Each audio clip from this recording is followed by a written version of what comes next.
Meu amigo, minha amiga, há 50 anos atrás aconteceu um grande evento que foi denominado como a Luta do Século, que foi o embate entre os pugilistas George Foreman e Muhammad Ali. Se criou uma expectativa gigantesca, porque os personagens tinham histórias muito interessantes. George Foreman era um campeão dos pesos pesados invicto, nunca tinha perdido uma luta. E Muhammad Ali tinha se convertido ao Islã e tinha se recusado de ir para o Vietnã lutar contra os vietnamitas. E ele dizia, de uma forma muito cáustica e ao mesmo tempo muito bem-humorada, que ele não tinha o que fazer no Vietnã porque nunca nenhum Vietcong tinha lhe chamado de crioulo. Fazendo com essa frase, com essa pontiaguda frase, uma crítica às coisas que aconteciam dentro dos Estados Unidos com as segregações raciais, o preconceito, enfim, tudo aquilo que estava acontecendo naquele país naquele momento. E a luta teve muitas características que aumentavam ainda mais as expectativas. Ela aconteceu no continente africano, no antigo Zaire, que hoje se chama Congo, às 4 horas da manhã, no horário de lá. O povo todo, mais de 100 mil pessoas foram assistir o embate. E, evidentemente, causou uma grande repercussão, tudo o que aconteceu. Só para finalizar, né, o Muhammad Ali ganhou a luta, foi uma luta espetacular e ganhou esse nome, justo nome de a luta do século. Eu estou fazendo essa introdução aqui para vocês porque nós estamos às voltas aqui no Brasil de acontecer o episódio jurídico do ano, ou os episódios jurídicos do ano, que são possíveis acareações que irão surgir entre algumas pessoas que estão aí nessa denúncia do Procurador-Geral da República e o inelegível, o criminoso mor da nação. É um episódio que pode acontecer e pode não acontecer, até porque ele só acontecerá se a figura do inelegível comparecer à acareação e resolver dizer alguma coisa. Caso contrário, ele será apenas esculhambado. E vocês têm dúvidas que o covarde, uma vez apresentado diante de um general de 4 estrelas, ou até mesmo perante Mauro Cid, que esse embate dará à figura do covarde algum tipo de vantagem? A acareação acontece no processo penal justamente para que o magistrado faça um julgamento da linguagem corporal, do que está sendo colocado ali, das afirmações, dos olhares, da firmeza das frases. E, evidentemente, se tem uma figura que tem uma covardia misturada ali com a mentira, com o cinismo, com a disfarçatez, é a figura do inelegível. Os advogados, certamente, do inelegível, vão fazer de tudo para ele não aparecer numa acareação ou indo para uma acareação usar o direito de ficar calado. Mas isso vai criar também, além do maior espetáculo da Terra aqui no Brasil, a maior careação da Terra, também o maior embabacamento da Terra, porque esses bolsonaristas todos que estão aí achando que é só perseguição, que são narrativas, essa gente vai ficar ali estupefata, porque vão ver ali o seu mito ser absolutamente massacrado, mais do que uma luta desigual, né? Eu vou conversar com vocês sobre alguns aspectos dessa história, já advertindo para vocês dessa história que irá acontecer no nosso país, e nós assistiremos em tempo real, porque o Supremo Tribunal Federal disse que, já afirmou que as sessões serão transmitidas pela TV Justiça. Então, muita gente aí vai comprar o seu saquinho de pipocas, vai colocar a pipoca no micro-ondas, vai fazer na panela, porque nós vamos ter muitas situações interessantíssimas para desespero desse mundo cão, mundo da extrema-direita bolsonarista. Eu vou conversar com vocês sobre alguns aspectos, vou mostrar aqui algumas imagens, mas antes de mais nada, é sempre muito importante convidar você que está chegando agora ao nosso portal, ainda não é inscrito, para que, em primeiro lugar, você se inscreva aqui conosco e conheça também os nossos outros vídeos. Se você gostar, compartilhe, recomende, nunca se esqueça de dar o seu joinha, o seu comentário, e se puder, prestigie também o nosso clube de membros. Você que é muito bem-vindo e muito bem-vinda. E, mais uma vez, muito obrigado a todos vocês que estão compartilhando também, se inscrevendo no nosso novo canal de cortes, onde eu coloco vídeos mais curtos, vídeos editados com outras imagens lá, para você compartilhar para mais pessoas, tá legal? Então, vamos aqui aos temas. Gente, olha, a estratégia de defesa do inelegível vai ter que sofrer uma mudança radical, porque eles criaram a ideia que o Cid estava sendo pressionado. Aliás, alguns veículos ontem até pinçaram um momento da audiência da delação premiada, uma delas, onde o ministro Alexandre de Moraes faz uma advertência ao Mauro Cid. Se ele não falar a verdade, a delação premiada vai embora, ela é neutralizada. E muitas pessoas estão achando que a delação premiada ela é proposta ou pela Polícia Federal, ou pelo Ministério Público, ou pelo magistrado, pelo Alexandre de Moraes, pelo sei lá, o marciano, o ET de Varginha, o chupa-cabra. E não é nada disso, gente. A lei determina que quem pede o privilégio de fazer a delação premiada é a defesa, é o advogado que tem ali com o delator uma sincronia absoluta, porque não tem como advogado obrigar o seu cliente a fazer uma delação. E se o cliente quiser fazer uma delação, o advogado não tem como protocolar ali o pedido de uma delação. Então, há muitas incompreensões em relação a isso. Dá a impressão assim, que o Cid estava lá, não queria fazer delação nenhuma, estava satisfeito com tudo que tinha sido já apurado em relação a ele, a mulher dele, o pai dele. Ele estava vendo que ia ficar muito tempo na cadeia e resolveu ficar calado. Não. Ele resolveu falar justamente para diminuir o que se já tinha contra ele. Se ele resolvesse ficar calado, isso não iria fazer com que todos aqueles que já estão implicados pelo Ministério Público, pela Procuradoria-Geral da República, escapassem. Então, há muita incompreensão e muitas mentiras, muitas distorções estão sendo divulgadas de forma absolutamente consciente por vigaristas.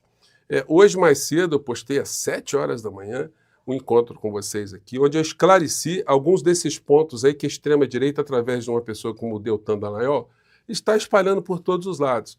É como se nós todos aqui tivéssemos vivenciado um processo ilusório. Nós não vimos nada. Bolsonaro indo para as praças xingar o ministro Alexandre de Moraes, descredibilizar as urnas eletrônicas, atacar o sistema eleitoral, atacar a nossa democracia, fazer uma série de bravatas, tentar armar a população, tentar, no final da história, a mudança do regime aqui no nosso país, por mais que ele tente negar, e por mais que essas pessoas tentem negar também. Então, essas pessoas do mundo cão acham que nós passamos por um processo ilusório, não aconteceu nada. Talvez se eles estivessem na Segunda Guerra Mundial, eles seriam negacionistas do Holocausto, como existe, infelizmente, no planeta Terra, né? Bom, matéria aqui. Aliados avaliam que vídeos de Cid aumentam credibilidade da delação e prejudicam a estratégia de Bolsonaro. E aí que a coisa vai pegar, gente. Eu estou vendo os vídeos aí da extrema-direita e essas criaturas aqui vão repetindo coisas baseadas nas suas próprias ignorâncias. Essa senhora aqui que não saiu da adolescência, gente, não tem como a gente fazer um embate sem ter uma dose aqui de sarcasmo, né? Porque eles repetem muitas ignorâncias e as pessoas vão absorvendo essas ignorâncias como se fossem verdade. Vamos ver um trecho aqui. Se ele disse o que realmente disseram que ele disse, mas não apenas por esses motivos, tá? Admito.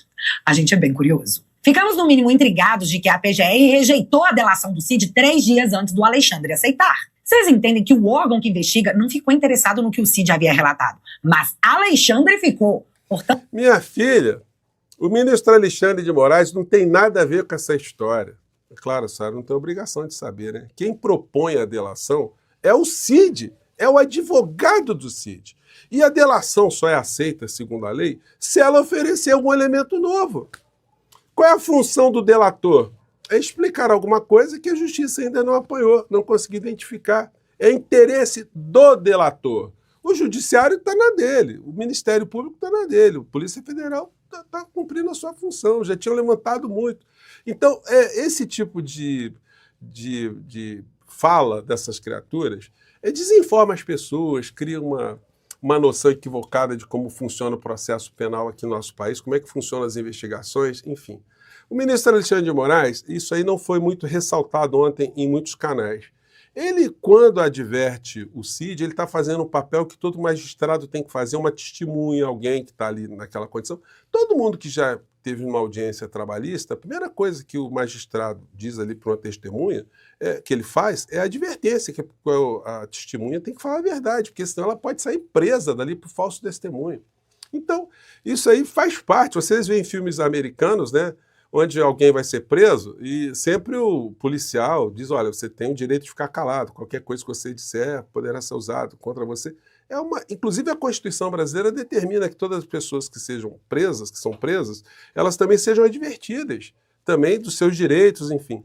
Então o magistrado ele cumpriu rigorosamente. Gente, olha só, o ministro Alexandre de Moraes, eu tenho quase todos os livros dele aqui.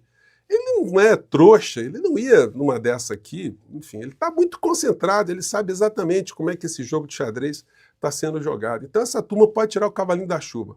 Ontem a cena principal foi essa aqui, né? Essa nova fase da investigação, onde vários documentos foram juntados aos autos, onde celulares, mensagens de computadores, os novos laudos foram juntados, se percebeu que há uma série de omissões, uma série de contradições, e eu diria aqui, com todo respeito, uma série de mentiras na colaboração premiada. Isso fez com que, e dentro da lealdade processual que cabe a todos nós, magistrados, membros do Ministério Público e advogados, isso fez com que, na terça-feira, a Polícia Federal encaminhasse um relatório dizendo, abre aspas, o cotejo dos elementos probatórios identificados revela que o colaborador omitiu informações relevantes para o esclarecimento dos fatos investigados, em tentativa de minimizar a gravidade dos fatos, fecha aspas. A partir disso, eu solicitei ao eminente Procurador-Geral da República, na própria terça-feira, um parecer sobre a questão. O Procurador-Geral da República, analisando essa questão, analisando até aquele momento o descumprimento, abre aspas, o descumprimento dos termos acordados torna necessária a medida mais grave ante a existência de indícios concretos da atuação de Mauro César Barbosa Cid como articulador de atos voltados à abolição do Estado Democrático de Direito. O Procurador-Geral da República conclui solicitando, manifestando-se, pela decretação da prisão preventiva do colaborador. Então, gente, vocês entenderam?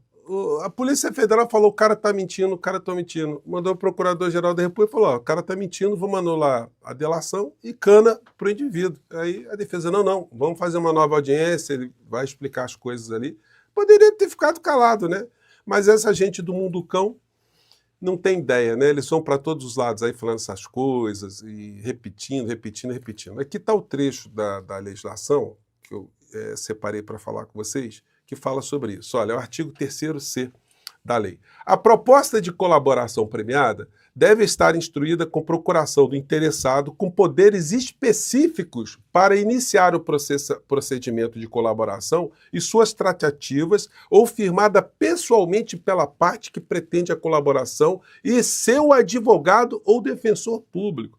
Então, gente, vamos parar de mentir, né? A delação premiada é uma possibilidade que surgiu para a figura que está implicada, para ela ajudar a esclarecer o crime e a participação de outras pessoas também. Então, nesse procedimento, o que nós vamos ter é o seguinte, a possibilidade de termos uma cariação. Já que o Cid disse uma série de coisas e o Bolsonaro nega do outro lado, a defesa do Bolsonaro nega do outro lado. O general Freire Gomes, outras pessoas ali que afirmaram, o comandante da aeronáutica, as pessoas que falaram ali uma série de situações que incriminam o Bolsonaro. O Bolsonaro está negando. Então vocês conseguem imaginar uma cariação entre o Bolsonaro e o general Freire Gomes? O Bolsonaro dizendo, não, eu nunca disse isso, eu nunca entreguei documento para ele, eu nunca mostrei documento, e o general falando para ele, você é um rato, você é um covarde, eu ia te prender. Já pensaram isso? Vai ser um negócio interessante. Ou o Bolsonaro dizendo, Cid, você nunca fez isso. E ele diz assim, presidente, eu entreguei o dinheiro na sua mão. Seja homem, seja correto. Gente, vai ser coisa mais ou menos assim. Presidente, eu que levei a sua mala. A sua mala estava com as joias dentro. O senhor sabia, o senhor mandou pegar as joias, mandou vender as joias. Meu pai foi lá vender as joias porque o senhor disse... Não fala uma coisa dessa, eu não tinha o menor interesse de fazer uma coisa dessa sozinho. Então, uma acariação será o espetáculo do século, né? Agora, para ter acariação, a gente precisaria ter a figura do Bolsonaro, com a ideia que ele estaria falando a verdade, que ele é um homem corajoso, um homem capaz de enfrentar essas figuras que serão colocadas frente a frente com ele, se o processo penal for conduzido como a lógica normal determina, né? Pode não acontecer também. Bom, mas eu acho que essa é uma possibilidade muito concreta diante da colidência do conflito entre o que essas pessoas envolvidas estão dizendo. Então, meu amigo, minha amiga, já dá para você imaginar, né? Um confronto entre Bolsonaro, o comandante do Exército, o comandante da Aeronáutica, o mesmo confrontado com Cid Gomes e até com os outros também que estão encalacrados, né? Imagina aquele falastrão, o Mário Fernandes, que bolou a operação Punhal Verde e Amarelo, né? Vai ficar ruim para essa gente. E nós aqui vamos ficar torcendo para que isso corra o mais breve, o mais rapidamente possível, né? Eu fico por aqui, gente. Um grande abraço. Mais tarde eu volto. Tchau.